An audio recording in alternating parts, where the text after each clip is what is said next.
90-এর দশকের জনপ্রিয় ছোট গাড়ি স্মার্ট 4 নতুন আঙ্গিকে বাজারে ফিরছে।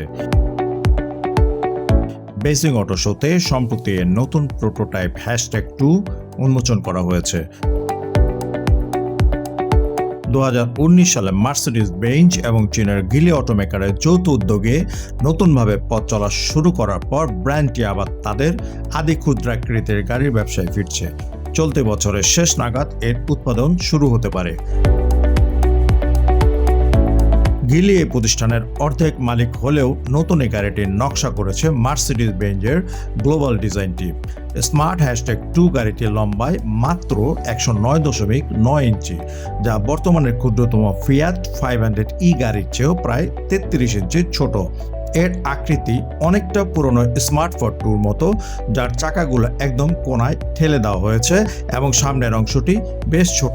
ম্যাট হোয়াইট রঙের সঙ্গে সোনালী রঙের মিশ্রণ গাড়িটিকে প্রিমিয়ার লুক দিয়েছে। এর হেডলাইটগুলো দেখতে অনেকটা চোখের মতো এবং বাম্পারে গ্রিলের বদলে বিশেষ প্যানেল ব্যবহার করা হয়েছে। এই গাড়িটি স্মার্টের নতুন ইলেকট্রিক কম্প্যাক্ট আর্কিটেকচার প্ল্যাটফর্মে তৈরি করা হয়েছে। প্রতিষ্ঠানটি দাবি করেছে গাড়িটি একবার পূর্ণ চার্জে প্রায় 300 কিলোমিটার পথ পাড়ি দিতে পারবে। এর অন্যতম বড় সুবিধা হলো চার্জিং গতি। মাত্র 20 মিনিটেরও কম সময়ের ব্যাটারি 10 থেকে 80% চার্জ করা সম্ভব।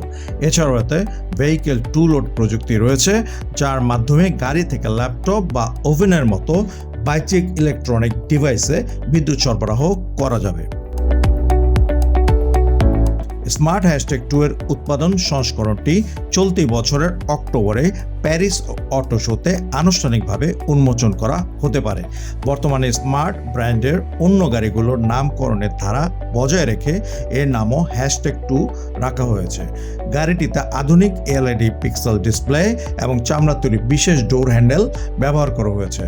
ছোট আকৃতির কারণে বড় শহরগুলোর যানজট ও সংকীর্ণ জায়গায় পার্কিংয়ের জন্য এটি বেশ উপযোগী হবে।